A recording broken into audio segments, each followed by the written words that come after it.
Okay, so yesterday was our last day at the um, ayahuasca retreat, and I just wanted to do a little bit of an update as to how it went. So I told you about the first ceremony that we did, and the second ceremony was completely different. It's really weird. It's I was very calm. I was going into this space. So once I'd had the ayahuasca, I sat there and waited. We waited in the dark, and then the fire got lit. Once it started kicking in, the music came on, and it was absolutely beautiful. It was really chilled. And then I started seeing this dark space. Well, I took myself to this dark space. So there was this space and it was dark, and I asked, what's going on in this dark space of mine?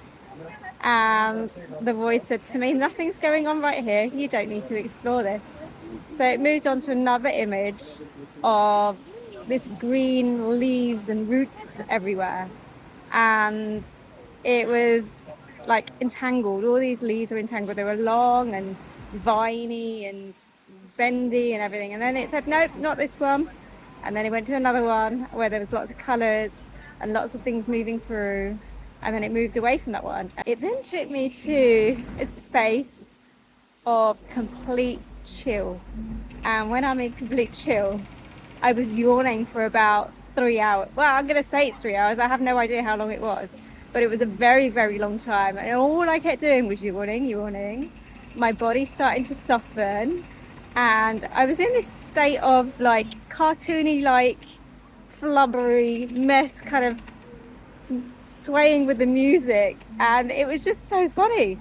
And I was trying to get into this really deep space like I was the previous ceremony.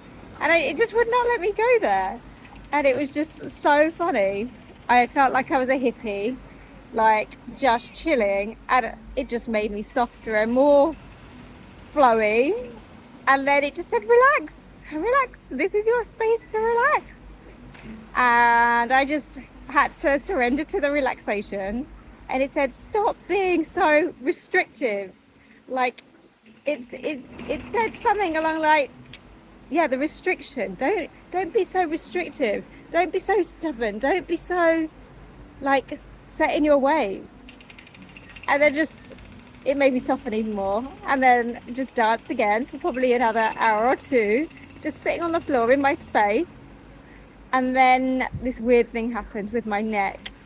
Like I felt like something had taken over my body, and it was doing all these funny neck movements, and I had no control over it. It was like really weird. It was like a chiropractic treatment that was taking place, and I had no idea how the hell it was happening. I tried to stop it, and it wouldn't allow me to stop it. It carried on. It says relax, I'm doing it. And I was like, oh my god, all right, let's just go with the flow and let's just do it. And I just went with it, and I just felt so dozy, so sleepy, so chilled. But I went to put my head down, and it was like, nope, you're not sleeping, you're going to be with this, and you're going to relax into this. And then a few hours later, I got up and danced around the fire. Really beautiful. And it was such a mellow, all I can say, I was just super mellow. And so much came through in the terms of what you need right now is what you will receive.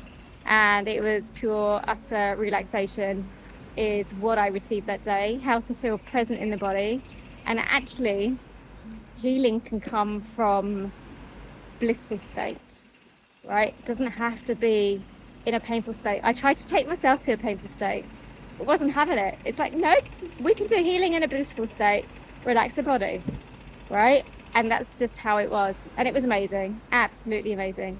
And then after that bit of the ceremony, you know, we came to a close, we all danced, and we sang around the fire.